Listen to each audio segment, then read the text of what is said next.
This episode of The Body Serve is brought to you by Health IQ, an insurance agency that helps health-conscious people like runners, vegans, weightlifters, and you guessed it, tennis players, get lower rates on life insurance.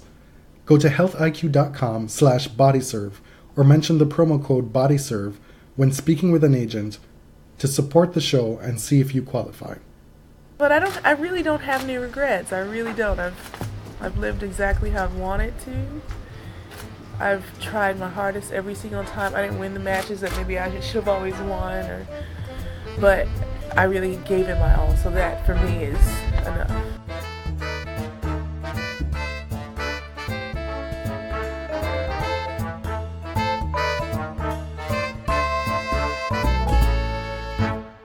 Hi everybody, welcome back to The Body Serve. I'm James. I'm Jonathan. This is episode 112. Does that remind you of anything?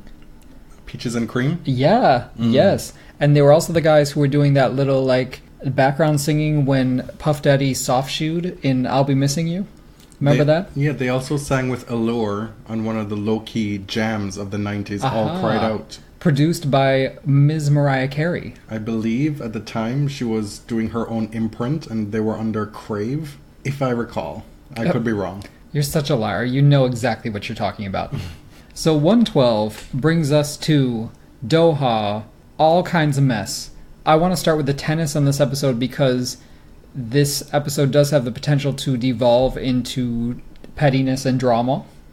Well, you're going to start with pettiness right away because you're going to talk about Petra and how amazing she was, yes.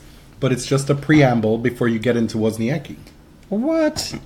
So, Petra Kvitova, this is 13 matches in a row. We take for granted that she wins at Fed Cup basically every time she goes out there, but she won St. Petersburg 2 weeks ago, 2 matches at Fed Cup, and now she's won a big tournament in Doha, beating just top-flight competition the whole way. In this little stretch of the past few weeks, she's beaten 6 top 10 players. She beat Yulia Gergis twice in that stretch. And, she's beaten players who have been on a roll, really. Wozniacki, the new number 1. Muguruza, who hasn't been on really a roll, but is a quality opponent. By comparison, Ryan Harrison has 2 top 10 wins in his career. Oh, wow. You really came that way already. Listen, she had 3 three-set matches in Doha alone, and she lost the first set in each of them. Did you know that? I did not know that. She has a spotty record against Radwanska. Now she's 7-5 against her, but 5 losses to Radwanska is nothing to sniff at. Agnieszka poses a particular problem for a player like Petra, I think. And after losing the first set, she came through that in a really hard-fought match. Each match, given that this was on the back end of her winning streak, she looked to be more and more pressed, more and more tired. You mused about how delirious she was after one of her matches toward the back end of that. Yes.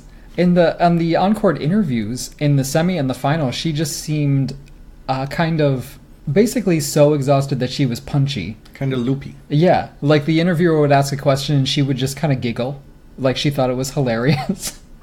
I think she probably didn't even know, how am I still out here doing this? Fitness has not always been Petra's strong suit. Years ago, she used to wilt in the US Open in the heat. She suffered from allergies. The humidity bothered her. But, here she is playing 3 weeks in a row, top quality tennis. And Petra, even though I don't think she's in full flight, Petra, even near her peak, is something to be feared. She's back in the top 10. This after all that she went through at the end of 2016 with the now infamous home invasion attack, which threatened her career, and I'm sure in the moment threatened her life. And she said that for months she couldn't have full motion, full feel in her hand, her playing hand. And it seems that she might be close to her best again and feeling her best with her hand. Because she said at the end of this stretch that while her body felt like it was just falling apart, her hand felt totally fine. Right. That was the only thing still working, basically. It's crazy to think that a year ago today, we weren't sure if Petra would be even playing tennis. It wasn't a matter of, well, I wonder if she'll be as great as she once was. It was like, is she going to be able to hold a racket and play? We knew that the surgery was successful, and she was showing a lot of optimism about the outcome and the prognosis, but, I mean, who was to say? So I think we've gone from a place where looking at her results last year was like, wow, Petra's story is still being written. And I think we have transcended that at this point. Now the question is, can Petra be even greater than she was? Like, that's not outside of the realm of possibility, which is stunning. I think that's still a bit premature. I think the biggest takeaway right now is that she won a tournament last year, I believe it was Birmingham, right? Yeah. And she kind of put in some spotty results around that. It still wasn't Petra, right? Mm-hmm. She still played Venus really tough at the US Open. She had moments of good results. She beat Muguruza at the US Open right before that. Yeah, but this is the first sustained stretch of excellence, being able to come back week to week to week and be good to great consistently, which bodes well for the rest of her career. And now she finds herself back in the top 10, which again, who could have foreseen this? I mean, even when Petra was among the best consistently, her results were really spotty here and there. You know, I think it's the main reason that she never reached number one, because she has the big titles, the big wins over top players, but she stalled at number two because she can be inconsistent and streaky. So I'm hoping this is a sign of things to come. I'm glad that she's taking the week off in Dubai and getting some rest and hopefully continuing this little roll. Simona Halep had to withdraw from her semi-final match against Muguruza. Well, she withdrew before she even knew who her opponent would have been. Mm-hmm. She beat Bellis easily in that quarterfinal and then withdrew pretty much right away, which then gave Muguruza a free pass to the final, if you will. That's disappointing for me, for Simona. Right. Because she didn't seem to be having a letdown after that grueling Australian Open. She had number one again, potentially, on her racket this week. Mm-hmm. I mean, whoever outlasted the other in this tournament would have ended the tournament number one between herself and Wozniacki. Mm-hmm. As it turns out, with neither playing next week in Dubai, well, this week, Simona will become number one again. Right, but not till next Monday, right? Yeah. But we've talked before about how many times she's had the opportunity to secure number one of her own doing. And this would have been another opportunity for her to do it, and her body let her down. And so she'll become number one again, with kind of back-ending into it due to the way the rankings are set up and Wozniacki not defending finals points in Dubai this week. I mean, Muguruza did not have an easy path to the final. In a tournament like this, you know, she played Garcia, I believe, in the quarterfinals, had for her, the good fortune to have a walkover in the semis, and then to face Petra Kvitova. It could have easily been Caroline Wozniacki, the new number one, and really, Petra was outplayed in almost every way in the first set of this final, and even much of the second set. So I was sitting there wondering, how is she going to put in a good showing in the second set? These shots are just not going anywhere near the court. She just looks exhausted. And then she flipped a switch again, which she's been doing over the past 3 weeks. It's crazy. Okay, big news on the men's side. We have the oldest number one in ATP history. He surpassed Andre Agassi, who was number one at age 33.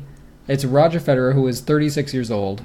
And there's just what is standing in his path right now, except for Rafael Nadal on clay. Who is standing in his path?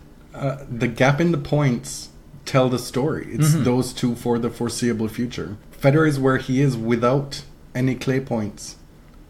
With zero. He has over 10,000 ranking points with 0 clay points. Yeah. He's essentially won damn near everything he's entered in the last year. That's the thing. Like, I'm just not going to be pressed about the scheduling. I know a lot of people are, and it's cunning, right? It's smart. It's gaming the system, if you will, but what is unfair about it? You know, at this... How is it gaming the system? Well, that's what the fandoms are saying. You know, the Nadal and the Djokovic fans are saying. And I have to respectfully disagree, because the guy is 36. He is free to play wherever and whenever he would like. If he were physically showing an injury, the way we knew Agassi was at the back end of his career, really struggling to stay on court. You know, nobody blinked twice about him skipping the clay season or missing the French or what have you to strategically preserve his body for events that were more important to him. Right. Right? But we just see Federer out here balling, winning everything, looking invincible. And so I guess people are like, well, why doesn't he play clay? To them, because he knows he can't win. Rafa's going to beat him. It's going to be wearing down his body for the rest of the year. I see you. You know, like, so what? Like, we've always taken the position on this podcast that if anybody's earned the position to be able to do this on the men's tour, it's him. It's only to the point where people are criticizing him because he's winning everything else. Like, if Roger were just still making semifinals and not winning big events and maybe 3 or 4 in the world, what would the discourse and the conversation be? Let him do what he needs to do, really. Right. Now, that being said, I do think skipping an entire major surface of the sport does take a little bit of sheen off of it, and that's why I voted for Rafa as Player of the Year last year, because he played on every surface, everywhere. You know, clay is not a minor surface. It's not carpet. Like, it's one of the major parts of the tennis calendar. While I don't think Roger is wrong or being unfair for skipping it, I think you have to take it into consideration. In terms of who's the greatest or who's performing the best. Who's subjectively the best player right now. Right. That's a totally different story from who is deserving of number one, because it's whoever has the most points. Oh, yeah. And the argument that he's skipping clay to help himself undercuts that argument. Because if he played clay, he'd at least have a few quarterfinals to add to his tally, right? Mm-hmm. Yeah.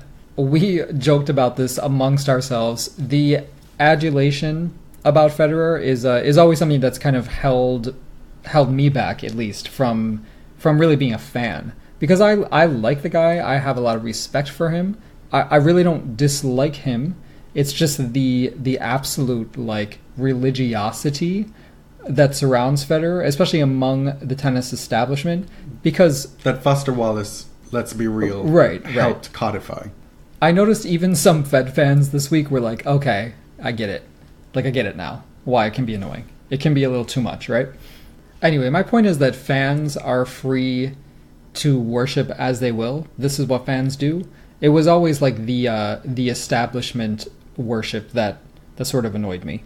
The Chris Everts, you know, that these kind of folks who just refuse to be even gesture toward objectivity, because I don't expect them to be completely impartial, but it's too much. I just kind of accept it as what it is at this point, and I've done a very good job of blocking it out and being very selective in how I take in my Federer news. It's very easy. You just go on the WTA ATP app, the Pro Tennis app, see the score, and move on. Okay, so Federer's back at number one. He beat Dimitrov in the final at Rotterdam, and Dimitrov was injured, and it was such a bad performance that he was actually prompted to tell the umpire that this is not tanking. The umpire did basically asked him, like, what the hell's going on? Are you tanking? And he's like, no, I can promise you that this is not what that is. Well, Grigor is not really one to put in that kind of performance. No. Intentionally. I think it was a really inappropriate suggestion. He's not that kind of guy. Like, everybody knows that. What does this mean for Federer now? Well, I don't know. So he's defending the Sunshine Double, right? He's defending 1,000 points at each of Indian Wells and Miami, which are coming up soon.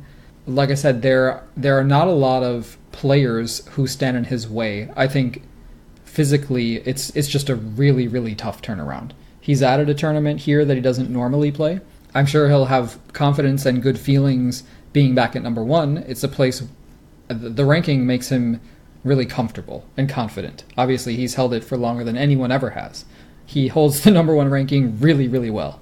Which is arguably something that's the opposite for Nadal. Right. Where some of his most unfortunate and not disappointing in the sense of his performance, but injury-wise and some of the roughest stretches of his career have come after getting number one. Yeah, because a lot of times he's had to exert so much to gather that many points to take over the number one ranking from Federer or Djokovic, that it's just too much. Like, then he starts suffering from injuries, and yeah, him at number 1, I'm not heartbroken over Rafa losing the ranking, because he's the best number 2 ever. So Roger will play in the US hardcourt swing, and then there's clay. He's suggested, I might play a tournament here or there on clay. I'm not sure. So I don't know. I don't know if he'll try to defend those points in the US and then take a little hiatus for a few months. With the sorry state of the ATP right now, maybe they should just get together on a conference call and decide to play alternating tournaments the rest of the year. Oh, Roger and Rafa, yeah. Collect the points, stay at the top of the rankings, win the tournaments, and get the money. I'm holding out hope that Andy Murray can come back in the summer and be his old self. That remains to be seen, of course. Do you think that Roger will play on clay at all? Or too soon to tell? The most likely way that he will play some clay events is if he loses early in the Sunshine Swing. Yeah. But if he goes deep into those tournaments, if he decides to play Indian Wells, which he obviously will, and then decide to defend in Miami back-to-back like that, it becomes more difficult to see him doing it. Because if he didn't do it last year, why would he do it this year? Right. A year older. Elsewhere on the ATP, we were in Long Island for the New York Open, the inaugural version. So it's moved from Memphis to Long Island. It has attracted basically the same type of player. Obviously a lot of the American men. Some of the 10 to 30 range of guys from other countries. Obviously there's a lot to say about the New York Open because some other shit went down, not totally related to the tennis. But it was a complete disaster. What? Okay, let me preface this by saying I don't think it's not a terrible idea, because basically the other Grand Slams have big tournaments near their city or in the same city. Sometimes it's not at the same time of the year. So like Paris has Roland Garros and then the Paris Indoors in the fall.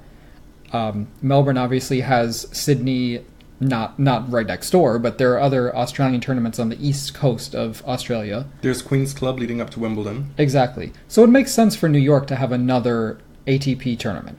But if you're going to be opening a tournament like that in New York City, you need to be appealing to a much more diverse audience. Within driving distance, there are 30 million people, something like it's a huge market, obviously, but somehow they just did not draw the crowds in, especially in the middle of the week. The thing is, it's February, it's New York, you know how it is up north. People don't want to go out and watch tennis in the middle of winter, even if it is indoors, right? It's just the mood is not right for tennis, I feel, at that time of the year. I think the sticking point is, are people going to come out for these players? Even American fans. Are they going to sell tickets? We saw complaints from a lot of folks about the cost of the tickets as well. And that's also a big prohibiting factor as well. The American guys like to complain a lot about how they don't get American support. And the thing is, when you act a damn fool on social media, expose yourself like this, who wants to support you? Who wants to, aside from all the political shit, who wants to support players who are constantly bitching and moaning about not being supported? And I'm talking about John Isner, Ryan Harrison, now throw Steve Johnson into the mix because he exposed himself. I've always maintained that consideration hurts them with diehard tennis fans. The casual tennis fan doesn't really know that much about that stuff. So it becomes an issue then of what is the reach of the men's game beyond just having so-called local talent. What is the tour doing to get Japanese fans in to watch Nishikori, getting players from South America or Spain to come to this event to tap into those other markets as well? Because say fine, everybody who's offended by Ryan Harrison doesn't show up. That still leaves a big gap that you can fill. So what is the reason for it? Right. And you're right, the vast majority of tennis fans probably don't even know that stuff about Ryan Harrison. Most people are not on tennis Twitter. It's just not on their radar, right? A lot of people on tennis Twitter don't even know themselves. I feel like we are within a bubble when it comes to knowing all this stuff, quote unquote, intimately about the players. Right. Instead of showing these empty stadiums, why not give tickets to schools, local tennis clubs, like get kids in there during the day, you know? It just seemed like it was a miss. And I don't think that the event is doomed, but they need to think about these things moving into next year. They're haunted by this absolutely toxic generation of white American men. And I think a lot of American fans are looking to the next generation to step up. And the thing is, they're still very young. We don't really know them. There's a lot of guys like Tiafoe, Escobedo, Fritz, Opelka. We don't know if they're going to be great or major forces on the ATP. But a lot of people are looking to them to fill a gap. Because the thing is, like, tennis is a minor sport in America. And if you're not consistently reaching the later rounds of slams, people do not know who you are. The big four, people would come out for in the US. I don't think these guys have the marketability that they think they do. There's more to say about that with respect to what happened between Ryan Harrison and Donald Young. We'll get to that later on to probably close the show. But we'll do a little bit of a backtracking here so that you can get all messy with Miss Caroline. You know, Caroline provides all of the mess. I just have to recount it. As you know, if you follow Caroline Wozniacki or tennis Twitter, she has a bit of a history with chair umpires. She can get a little nasty at times, yet she's managed to carry around this moniker Sunshine since she was younger, since she was like 18. But slowly but surely she's been revealing this fairly confrontational and some say bratty attitude on court with respect to the officials. So she's asked just really condescending things like, did you go to school? Or saying that she's going to sue the umpire for what he did. It's just, first of all, it's not funny. Like, she's not very quick-witted when it comes to being rude. And it just comes off as really bitter and small. But what specifically happened here? You're testifying at the moment. Oh, okay. So at this tournament, in her round of 16 match against Monica Niculescu, who can be a very frustrating opponent for everyone, right? She hits a lot of drop shots, side spins, she has a slice forehand. She drives people mental. Niculescu is the same woman who beat Sharapova at this tournament with her slice and dice forehand. Right. So Caroline was growing very frustrated by her game and supposedly her grunting and her selective grunting, in Caroline's opinion. In defense of Caroline, this is something we've said even just this year on the show with respect to Sabalenka, that when the grunt is coming that far, that long after the ball has been struck, that's an issue. Right. Like, does she have a case? Maybe. So this is going to be one of those instances where multiple things are true. Right. And we're going to do a segment at some point in the future where we talk about what are the main tenets of the body serve, and that's one of them. Okay. That many things are true almost always. Right. And in this case, that is one of them. That, you know, if I'm Caroline, I'd be pissed off too that I'm about to hit my ball and there's Niculescu grunting. That being said, the way she decided to handle it was to mimic Niculescu's grunt within a point. And, I mean, totally throw her off. In my opinion, that's a hindrance. It's childish. It's not befitting the number one player in the world. So the umpire, Emmanuel Joseph, they got into it a little bit, and he was like, what are you doing? And so she just goes on a diatribe and then goes on to mimic the grunt again, which was, I mean, can we play some audio from that, please? So she goes, oh! And then she goes, oh! And then I go, oh! That shit is hilarious. Like, she's really petty, but I had to laugh at that.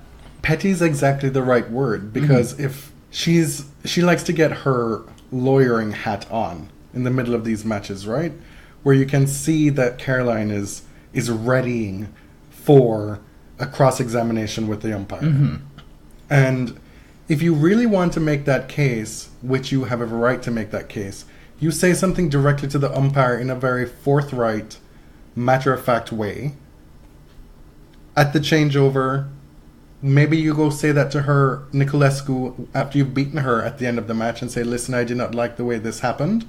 You know, but to then be doing it in the middle of the point and then to be dramatizing it like that when you've been caught with your hand in the cookie jar by the umpire, I mean, I hate to moralize and say this is not becoming of a number one player, but it really isn't. And it's beyond not being a good look. The problem is that Caroline likes to get her lawyering on, but she has not studied for the bar. She's not even an L1. She's just... She comes up and says, well, that's against the rules. And then she admits, I don't know what the rule is. So what is your argument? What are you trying to prove here? You're saying that you're displeased. Anybody who's ever seen Caroline in a press conference knows that she's not always the most forthcoming with below the surface answers. But she was all about telling you what she felt about the situation in her post-match press conference. Now, I think what was really the worst look, the most low-class moment was when she said to the umpire, it's the only way she can win is to piss people off. So... This is not new. This is... And we saw Wozniacki in the press conference to compare her to Putintseva. Like, they had that same instance. Her and Putintseva, was it last year? There was a bit of a kerfuffle to the same point, where Wozniacki was saying that's the only way she can win. Remember that? Right. By getting inside somebody's head. And my question to her is then, like, you're number one.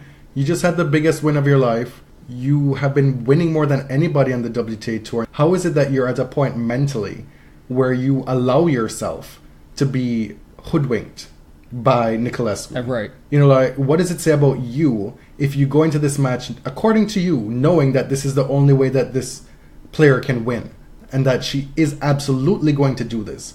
And yet you still allow yourself, as the world number one of the more successful players on tour, and at the peak of your career, to get yourself in this situation and stoop to that level. Like, you're going to waste your time on this? Really? And it's so disrespectful to Monica Niculescu's game to say this is the only way she can win. She's clearly a very skilled ball striker in a rather unconventional way. The wins are not by accident. So I was not impressed by it. And neither was Monica. No. Thanks to Irina Aldea from Twitter, she provided the translation. Monica said, that was very bad from her. I've never heard a number one talk like that. I'm really disappointed by what she said, and I think she gives herself too much importance. Like, oh, well. Oh, hell. Okay. Don't hold back. She said that in Romanian, so we are at the mercy of translators. And it's hard to get context from that. But she was pissed off. You could tell in her tone. And I would be too. I mean, Caroline had another incident the next day against Kvitova, complaining about a call. And I thought, oh my god, here it comes again. Like, this is going to devolve into another typical display from her against the same umpire. And then back in 2015, somebody sent me this. It was so good. It was also... Sent you this? You hadn't seen it before? I had seen it, but it sparked my memory. She was playing Victoria Azarenka at Doha with the same umpire. The same tournament with the same umpire. Yes. So these two have a real history. And so maybe we should let the listeners know that we can't look at this incident without all of the backstory. Just like how John Wortham did with Ryan Harrison on that podcast. Okay, we'll get there. The backstory is very important. The history with these two players, and in this case the umpire as well, it really provides all the context for all the heinous behavior. It does. It is the missing link. Are you being sarcastic? Why? What? I don't know what you're talking about. Okay, so Caroline, the way it happened way back in Doha in 2015 or 2014, I don't remember what year it was. She hit a first serve, is out. Second serve hit the net cord and bounced out. It wasn't called out, but the replay showed clearly it was like well wide. So it was really a double fault. But Azarenka challenged it. The challenge system wasn't working. And so then, I mean, all hell absolutely broke loose. Vika was upset that the challenge thing wasn't working because it was well out, like it was obvious. Caroline then decided that she had been victimized and said, you know what, I deserve a first serve now because this has taken so long. So the young woman who who just hit a double fault, which I really feel like she had to know. She said, well, I don't know the rules, but since it's taken so long, I deserve a first serve. And just the theater between the two is hilarious. Caroline knew she was wrong so bad that she was actually laughing toward the end. Like, she couldn't even keep a straight face. It's like, what else would you like? Would you like an on-court massage while you wait for the challenge system to come up? And Vika's would you like a lobster dinner? Vika's just like, come on. Are we really doing this right now? It did remind me how much I miss Azarenka. And I will remind you too, like I have many times on the podcast before, in Vika's absences, that you are so fond of Vika when she's not playing. And as soon as she steps on the court, that tide turns oh so swiftly. When she comes back, I'll probably get tired of her pretty quickly, but I really, really want her back because I acknowledge what she adds to tennis. And she's so funny. Because you are a grade A messy bitch. Wow. Like, we know this. Wow, I'm not going to take that. No, this is a self-declaration that you fill out on doctor's forms all the time. Age, sex. Pre-existing condition. Exactly, messy bitch. You talk about wanting Vika back on tour, and something I thought about this week was how consistent the women have been to start the year and how it's adding to pretty much the entirety of 2017. And it's consistency in terms of, while you might not have the same winners winning week in, week out, people winning multiple slams in a year, you have, on any given week, any number of women willing to put their hand up and turn in a top flight performance, right? And so what we see now is that, to my mind, the depth on the WTA is some of the best it's had since the early 2000s. When you had, I challenge you to go back on the WTA website if that function is working now, because there was a shoddy moment or two when they switched their website last year.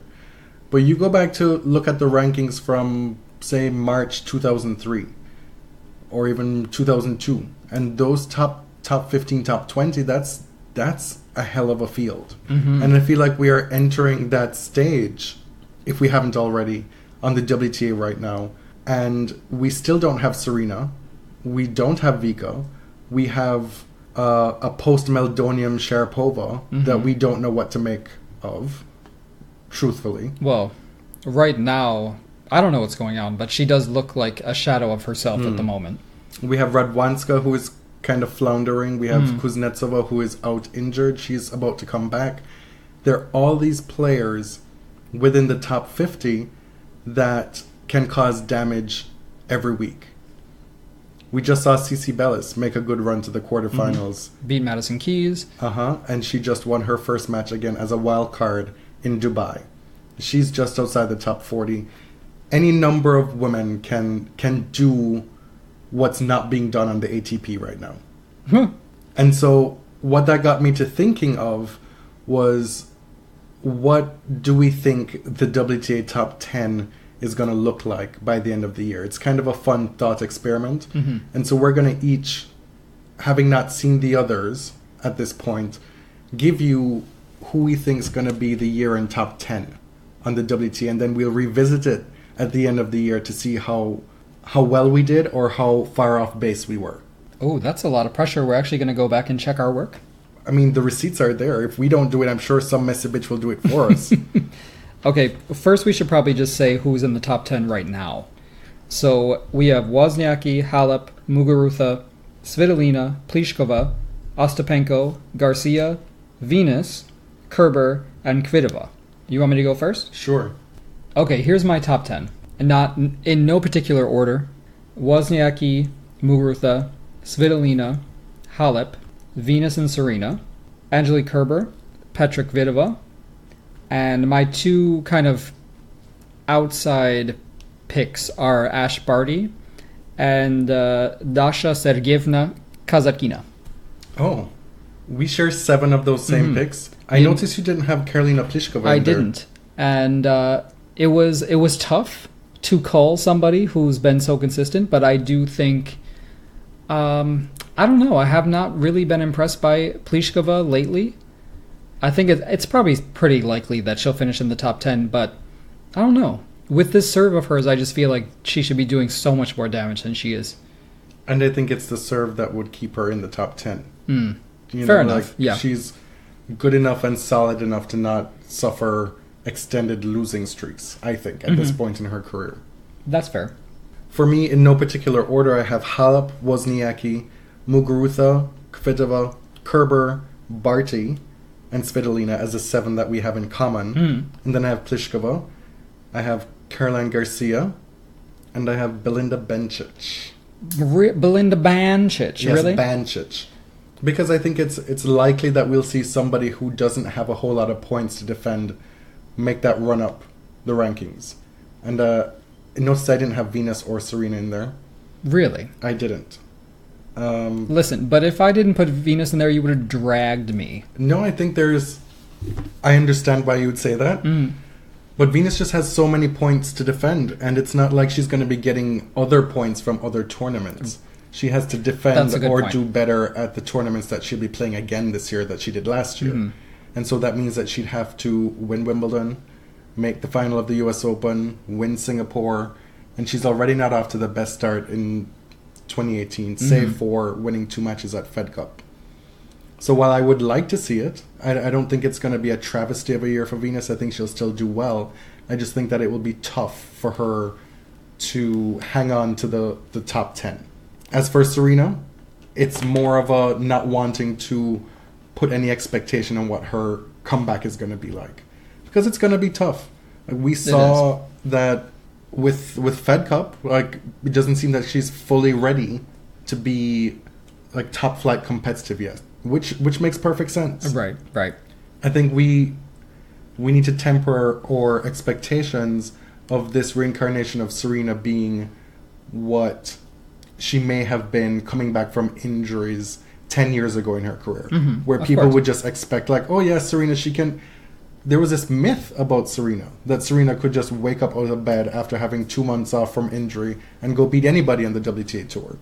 It doesn't take into consideration all the weeks and weeks of preparation and hard work that she undoubtedly puts in. You know, back then, there wasn't people on Twitter following her every movements, reporting what she was doing off the court. We didn't have her Instagram. We didn't have her Snapchat to see what she was doing while she wasn't playing. You know, so like, I can see how that myth took hold, where the last time you saw her, she was like, oh, not winning a tournament, being injured, and then the next time she shows up at the Australian Open, she's just beating everybody. Well, and finding a way to win. But it wasn't entirely mythical. Sure, it's a bit of both. But, you know, nobody has come back from this many layoffs that strongly, ever. Rafael Nadal is probably a close second. Yes, I'm saying that people take it for granted. Yes. And I'm saying she's older now, and childbirth is like totally different from... And especially her coming experience. Back from an injury, yeah. It's like there are a lot of things that we as fans and sometime tennis pundits have no idea about with what her life was like off the court with giving birth. You know, and what this comeback entails. So me not having her in the top 10 is more about, like, let me just leave Serena to do what she needs to do. Right. That's fair. But keep in mind that it's only February.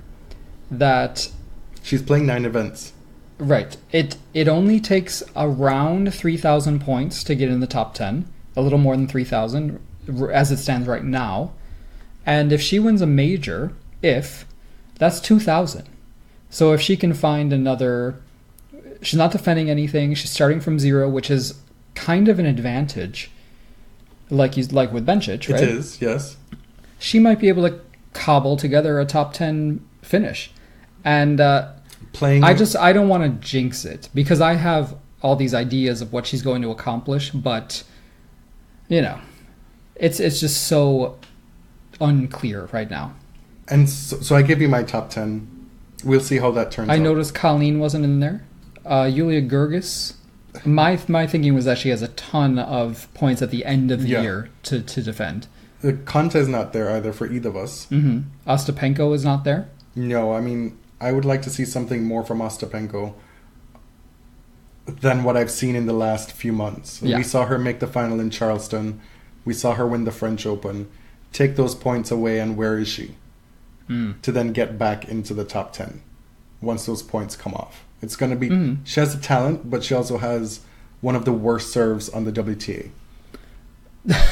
On the whole WTA? She does. And that does need to be improved, definitely. So we'll see. She's still young. No Madison Keys from either of us. No, I'm just like, I'm not... I feel like we're just not getting a lot to work with either Madison or Sloane. They're both close to the top 10 now. It's just... I don't know. Like, Madison can surprise you. You know, she can go on a really great streak, and same with Sloane. I don't know what to base it on at this point. What about Eugenie Bouchard? What? There must have been better segues to mention that she's currently actually in court these next couple days with her USTA lawsuit. Is that what you're trying to bring up? Yes. The trial has begun. Jury selection was today. I think they heard opening arguments. Ben Rothenberg has been tweeting about it. And I guess they're not allowing people to record and, you know, not have their phones in the actual courtroom. So the reporting has been spotty. But apparently her lawyer was censured. Is that the correct word? Basically told by the judge that his questioning was... Read for filth. Was really trashy. His questioning, he needs to get his shit together and be more professional. Which is really in keeping with everything we've seen from her lawyer publicly. I thought you were going to say seen from her, and it's like, that would be like a step too far even for you. No, her lawyer has been just messy as fuck in public this whole time, blaming everybody and their granny. I'm really interested to see where this goes. I hope all the documents come out. I hope someone's been filming it on their phone, because I will watch all, 150 hours of this thing. Why didn't you take vacation time to go to the courthouse? Let's talk about Health IQ, our sponsor. They're a life insurance agency who works with only the top, A or A+ rated insurers to get you the best rates possible on life insurance. Are you a health-conscious person? Are you a tennis player? The reason why they're sponsoring us is because we imagine there are a lot of you out there who are health-conscious, and because you play tennis, would be a good candidate to unlock some of these special rates. If you are doing the work, you should reap some benefits for it. You really should. This is not an experience where you just go online and you fill out something and then you don't deal with anybody, right? There's a Health IQ agent who takes you through the process the entire way. It's very hands-on, and you can save up to 33% on your life insurance premium.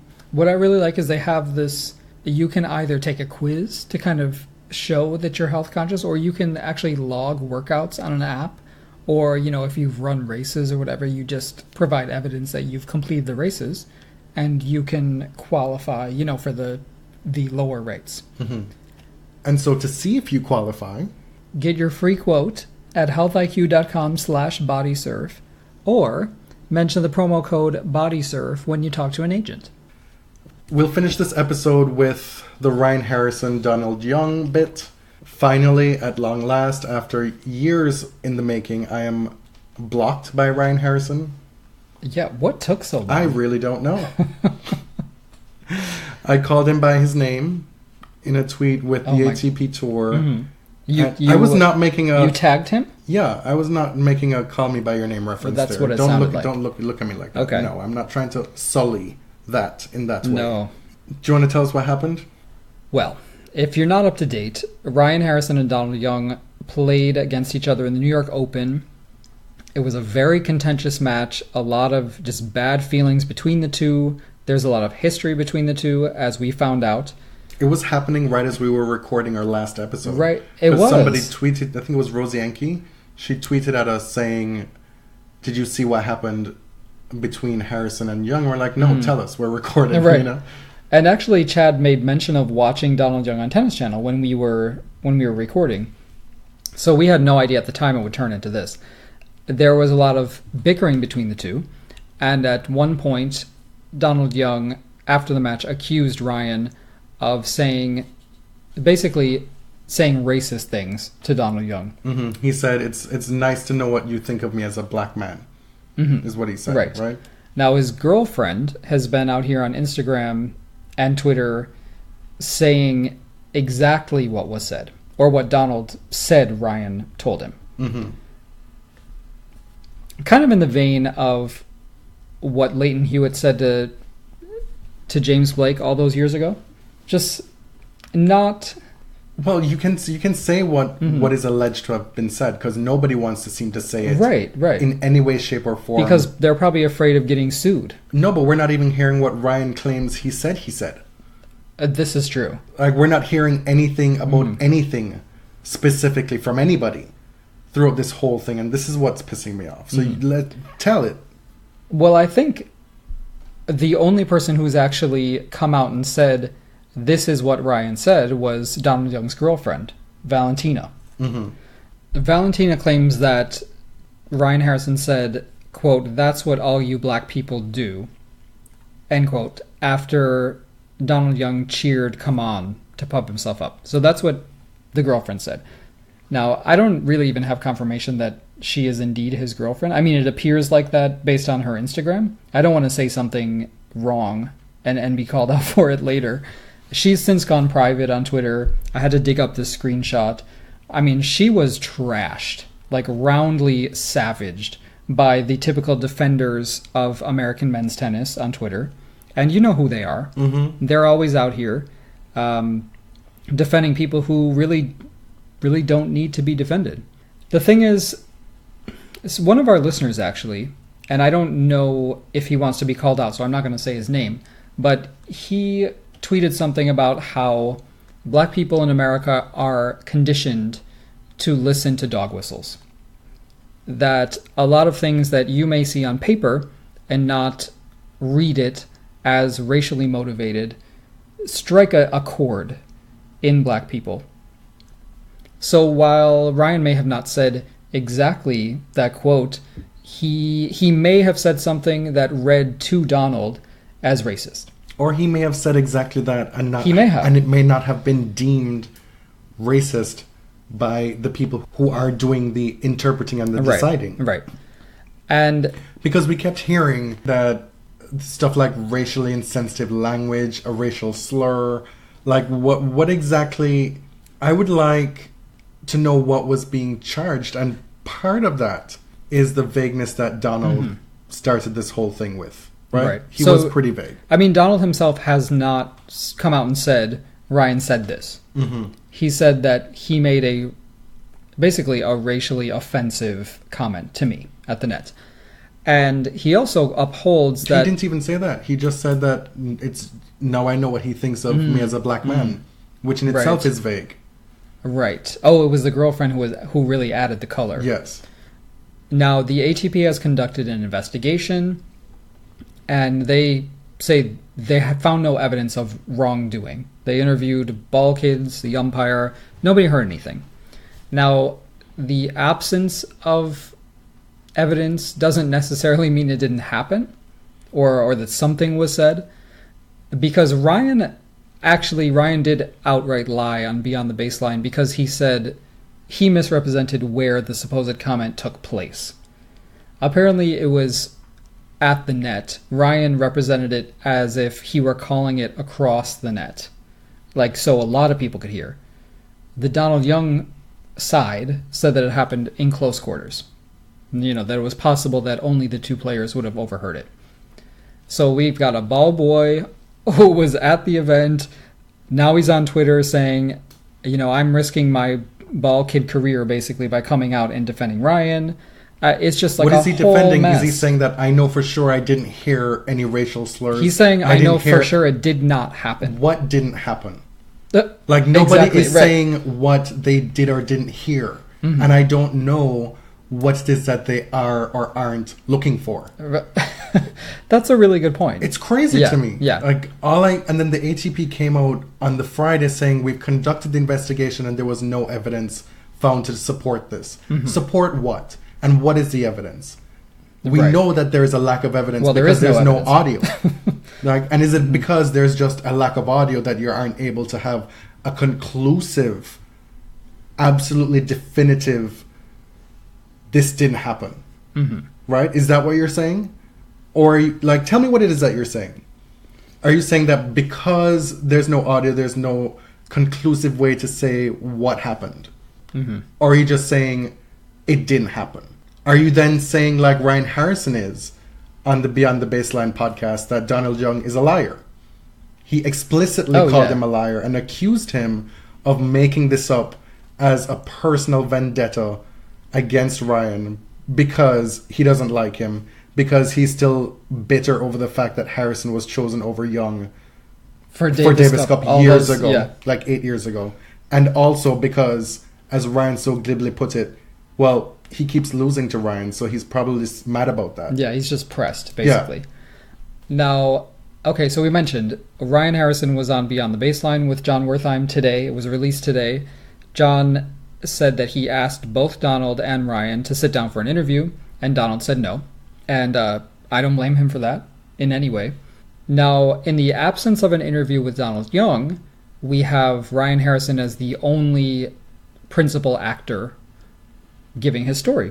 Mm-hmm. So it's, journalistically, Wertheim didn't do anything wrong, but editorially, and now you have only this one voice coming out. And Ryan Harrison is on his soapbox. He's defending his reputation. He talks nonstop. It was for like 35 minutes. Listening to him was like reading Darko Gurnknerv's writing. I have to say, I was just immensely disappointed by the interview because I felt... I don't know what to say. I don't want to get mean because I've read John Wertheim for a long time, but there was every opportunity to press, and he just simply did not do it. I don't know what this type of interview should look like. Mm-hmm. So I'm not here to tell Wertheim what he should or shouldn't have done outside of explicitly asking, like Jamie Lasanta did at the end of that episode, asking Ryan Harrison, well, if you say that you're totally vindicated and you're going to now level these charges against Donald Young, what exactly is it that you said in that conversation? Because they can bleep it out, they can edit stuff.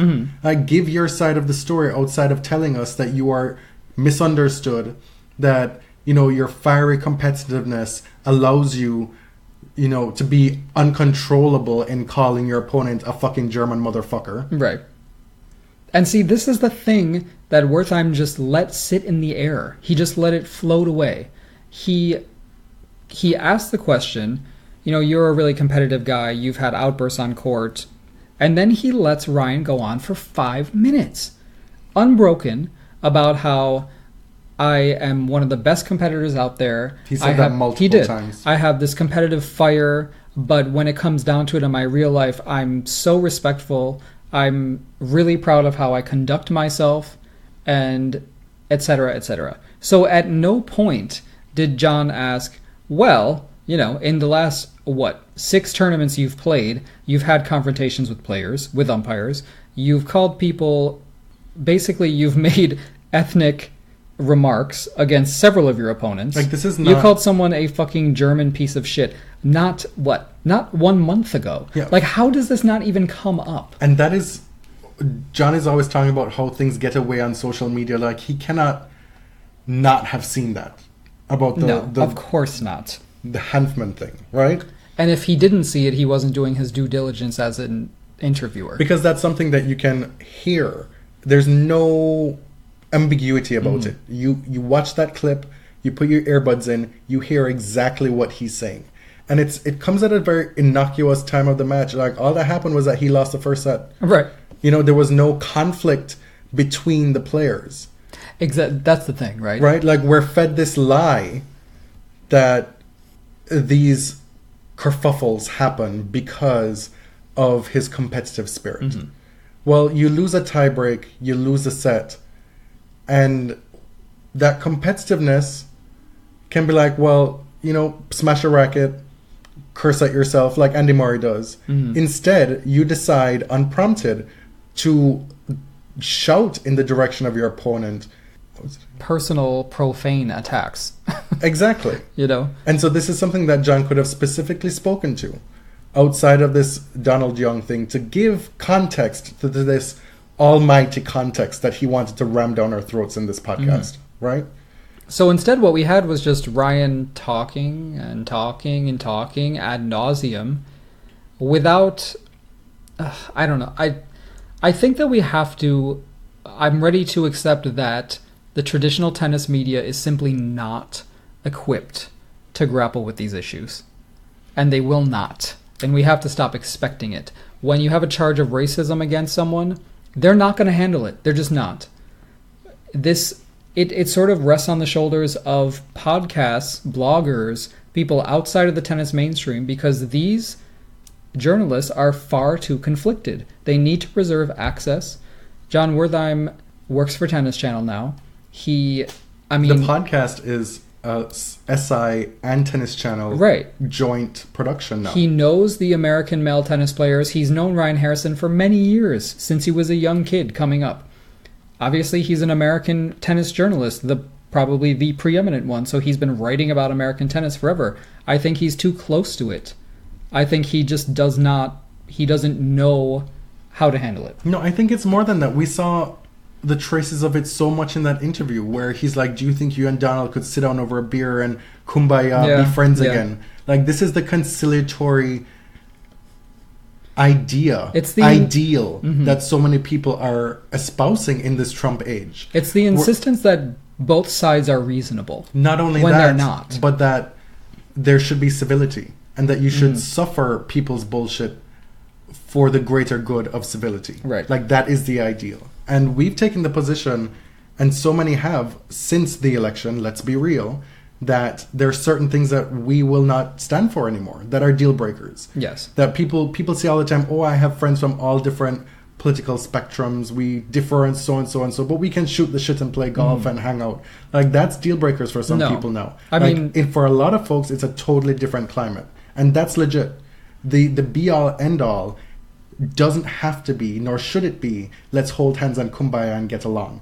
Which was what the major takeaway was for me with John in that interview. This is like, it was more, he wanted to placate the situation. That was his editorializing, right? To placate the situation, put the fires out, rather than really hold him to the fire. That's a good point.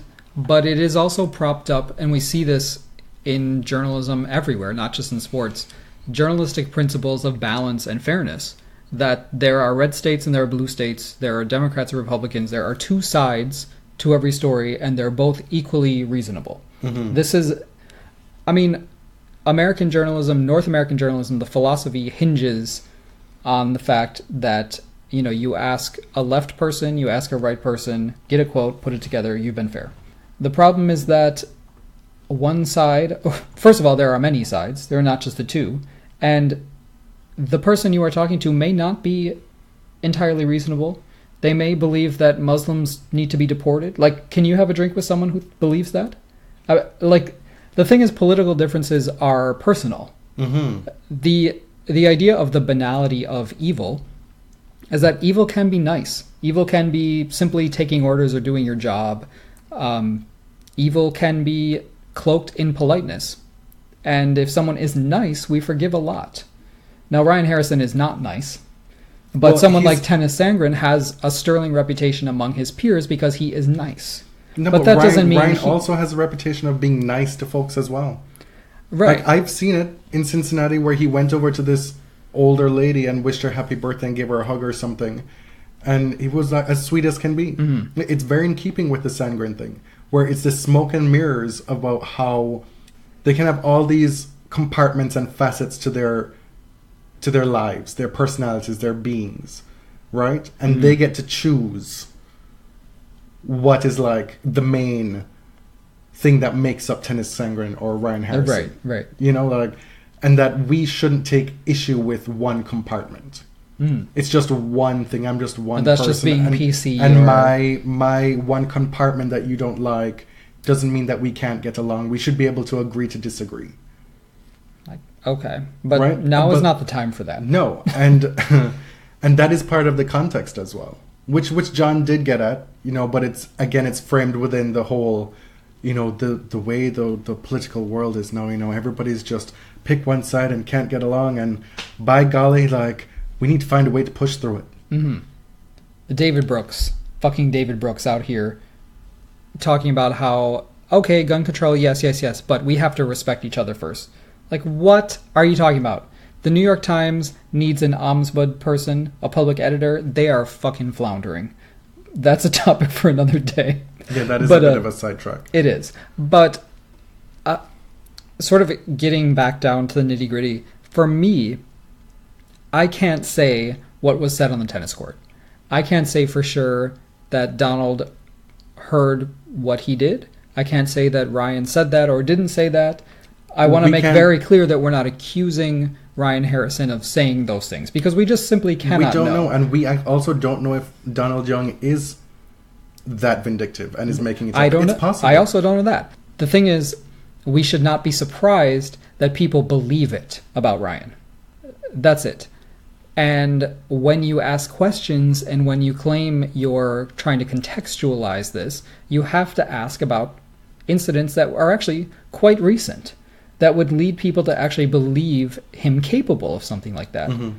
I enjoyed how, after the interview was over, Jamie Lisanti, the producer of the podcast, came on and basically listed all the questions that John should have asked. Right? It wasn't pointed, like it was done in a perfectly sweet way, but she was like, wow, here are, all the things that you missed. I mean, I bet they were having a beer and holding hands and kumbaya while they were doing it too. I'm just not here to take as gospel that this did not happen. Right? Right. Perhaps Donald Young misheard. I think that's absolutely just as viable an option or a reality than to take for granted what Harrison has us believe, that Donald Young is out here pursuing a vendetta to destroy him by making the whole thing up. And can we get into the fact that now he wants to sue for damage to reputation? Now, I'm no lawyer, but if your reputation was really shitty before, how can you sue for it being damaged? Maybe that's why I'm blocked, because those receipts won't be readily available. I was blocked. Hey, this is a total side note, but I was blocked because I tweeted something about him. I did not tag him, but somebody tagged him in the replies. So, don't do that. This is Twitter 101. Did that person think that you forgot to put the @ Exactly. It was an error? If I don't tag somebody, I did it for a reason. I have basic understanding about how Twitter works. So don't do that. I think we're going to be hearing a lot more about this. These two are going to be playing. They're both American. They're going to see each other. It's mess.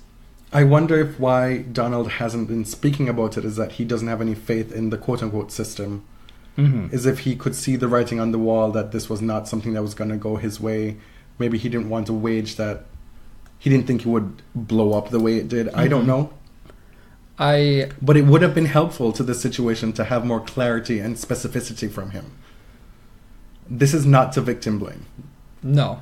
We also don't know if he is a victim, which is part of the issue. It's right.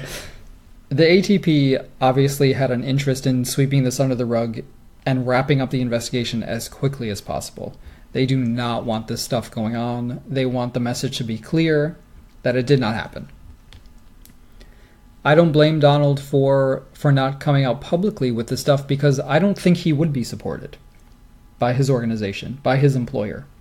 We had intended to talk about the new Darko stuff, which is the epistle, the manifesto that he wrote. Oh my lord. It was like freaking Finnegan's Wake. It was total stream of consciousness. I read it and I really don't know what it said. We have our intern still parsing through it.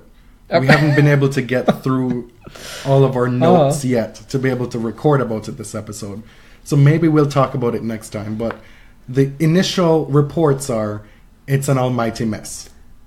Maybe some of you all could summarize it for me, because it is hard to get through. It's very long. And I'm not impugning his English skills, because I don't think it's about that. And I don't want to be rude like that, because he speaks English as a second or possibly, third or fourth language. It's just like a lot of rambling. And I'm not sure what is being refuted, what is Right. being admitted to. Did he admit that he took other people's videos? That's what he admitted, right? But he's saying, I had a stroke, my mother died. He was I was almost trying pushed. to get on Ellen. I was trying to talk to big time players who I admire. Yes. He almost had another stroke because of Ben Roethlisnake, as he calls him. Mm-hmm. It was, and how dare they come for his family, speaking about things they don't know about. It went on and on and on and on. I'm not sure it did anything to rehab his image or refute Y'all. anything that was written in that piece by Ben.